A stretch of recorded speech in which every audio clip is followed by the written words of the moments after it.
ne sont les institutions religieuses, ne sont plus des institutions de droit public, la religion est renvoyée à sa sphère privée.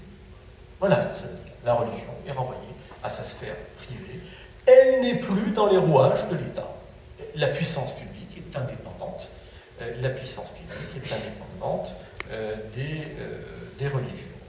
La République ne salarie ni ne subventionne aucun culte.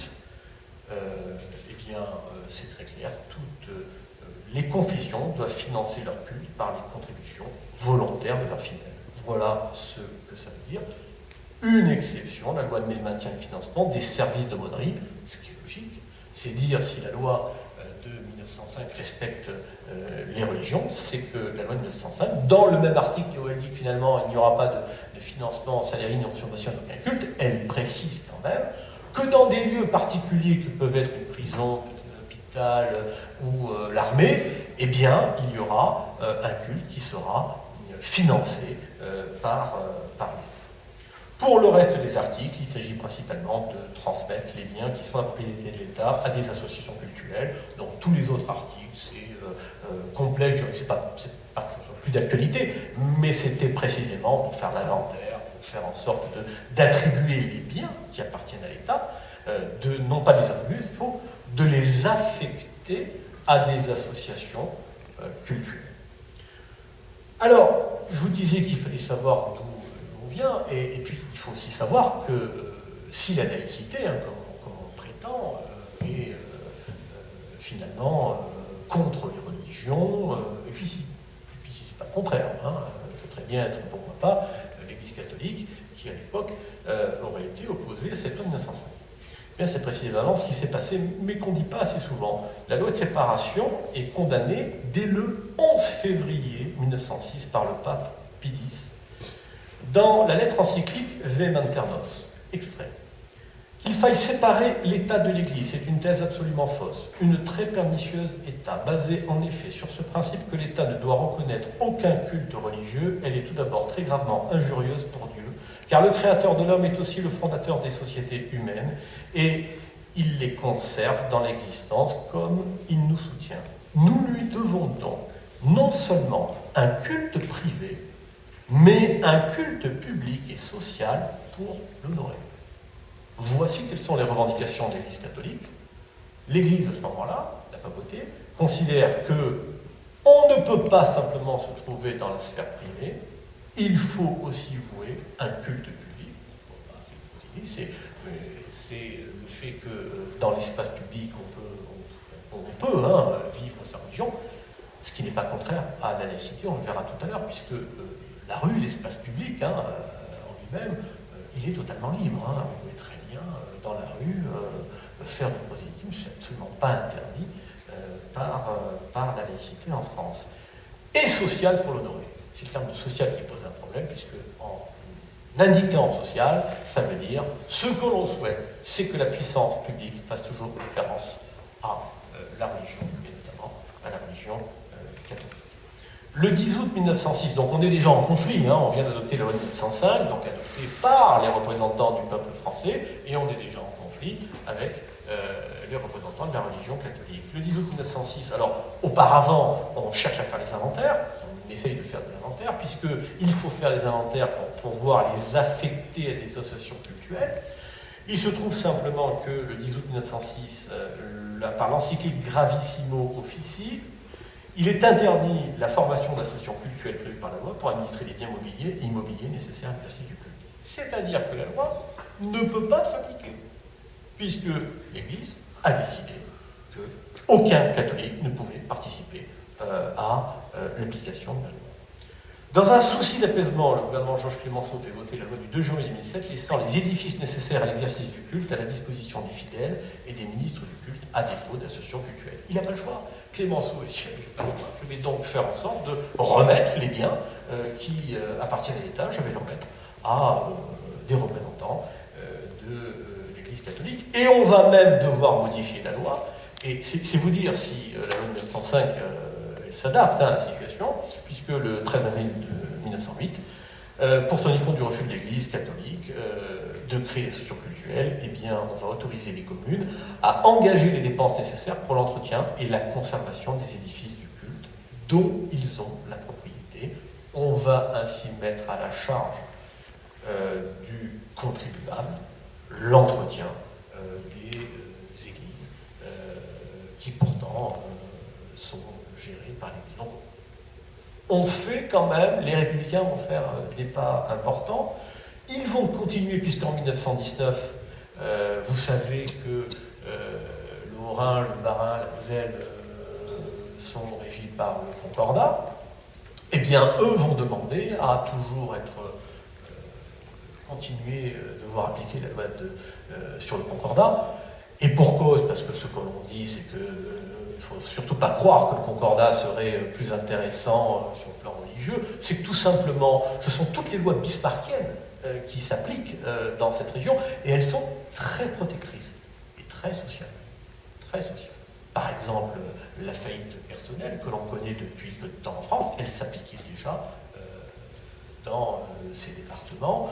Ils sont très bien remboursés en matière de sécurité sociale. Il y a vraiment des spécificités liées à la Prusse et qui fait que eh bien, ils ont souhaité garder le bénéfice du Concordat, et on va leur dire que l'on est parfaitement d'accord pour que le Concordat s'applique. 1924, il y a un accord qui est passé le 18 janvier 1924. Enfin, l'Église impose, un accord est passé avec le Saint-Siège, et l'Église impose des associations tout à fait spécifiques, qui sont des associations diocésaines. C'est-à-dire qu'on va avoir donc des associations culturelles, par la loi de 1905, et on va avoir un régime tout à fait dérogatoire, ou presque, dans lequel l'Église va dire bon, nous, on veut quelque chose de particulier pour nous, donc on va en effet pouvoir, on souhaite que les biens nous soient affectés, mais pour cela, on veut des associations qui soient des associations diocésaines, alors même que les protestants et les juifs ont pour leur part accepté que ça se fasse dans le cadre de la loi 1905 avec les associations cultuelles. 1924, gouvernement de Vichy. Alors là, je ne peux pas vous dire quand même que c'est un accomplissement de la loi de 1905 décidé par des républicains, mais il faut quand même savoir que le gouvernement de Vichy va, par une modification, va considérer que les sommes qui peuvent être allouées aux associations cultuelles pour la réparation des édifices affectés au culte public, eh bien, ne seront pas considérées comme des subventions, que les monuments soient ou pas classés historiques.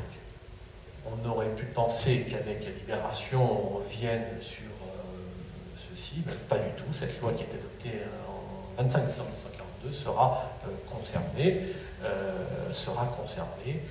et par conséquent, aujourd'hui, les communes ont la possibilité, en effet, de participer.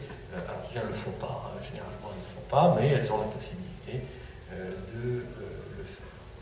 Voilà donc ce qui va se passer. Bon, je ne veux pas rentrer dans le détail ce qui se passera après. Il y a la loi de 1959, vous savez, sur l'enseignement privé, avec les contrats passés avec l'État. On rentre dans une polémique, et je trouve que c'est plus intéressant de s'intéresser à la laïcité elle-même. Voilà. La loi de 1905, et pour conclure sur cette partie de 1905, n'est pas anti-religieuse. L'histoire, les faits historiques démontrent que, au contraire, elle a su chaque fois faire ce qu'appellent les Canadiens un accommodement raisonnable et faire en sorte que finalement, dans ce rapport de force avec l'Église catholique, les parlementaires ont chaque fois fait en sorte de trouver un accord et sont revenus sur les grands principes qui avaient été adoptés. Donc cette loi n'est pas anti-religieuse, il est faux de penser historiquement, on verra tout à l'heure que concrètement elle n'est pas anti-religieuse, mais historiquement il est faux de penser que cette loi est anti-religieuse, ce n'est pas le cas. Alors, quelle est la place normative? Et vous avez compris les multitudes de lois qui sont intervenues jusqu'à cette loi de 1942, et la question qui se pose bien sûr, c'est de savoir si le principe de laïcité a valeur constitutionnelle ou pas. Ou plus exactement, si cette loi de 1905, qui caractérise la laïcité, a ou pas une valeur constitutionnelle. C'est ça la vraie question. C'est pas le fait que la laïcité, puisqu'on verra, la laïcité, elle est reconnue par la Constitution. C'est de savoir si la loi de 1905, qui finalement constitue les piliers de ce principe, a ou pas valeur constitutionnelle. Alors vous savez que le préambule 1946 a repris la déclaration des droits du citoyen le 26 août 1789 en nous disant que tout être humain, sans distinction de race, de religion ni de croyance, possède des droits inaliénables et sacrés. On a également considéré à cette date que l'organisation de l'enseignement public est gratuit et laïque à tous les degrés, et que c'est un devoir pour l'État. Mais ce qui sera important, c'est en 1958, avec l'avènement de la Ve République, puisque l'article 1 de la Constitution dit « La France est une république indivisible, laïque, démocratique et sociale ». Article 1er.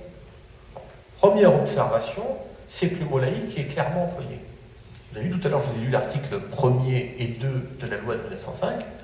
À aucun moment, le terme de laïcité ou l'adjectif laïque n'est employé. À aucun moment. Pour la première fois, en 1958, c'est la raison pour laquelle je vous disais que la laïcité n'appartient ni à la gauche ni à la droite, pour la première fois en 1958, la Constitution est parfaitement claire. Dans son article 1er, elle reconnaît que la République est laïque, et elle reconnaît que la République est laïque, et elle place la laïcité en seconde position. La République est d'abord indivisible, c'est ce que je vous disais tout à l'heure avec le terme de Laos. Ensuite, elle est laïque, et après, elle est démocratique et sociale. C'est vous dire l'importance du terme qui est employé. Et puis, troisième observation, c'est que la laïcité est reconnue par la Constitution, c'est-à-dire la norme la plus haute qui puisse exister dans notre État. Bon, aujourd'hui, il y a aussi l'Europe, on le verra tout à l'heure.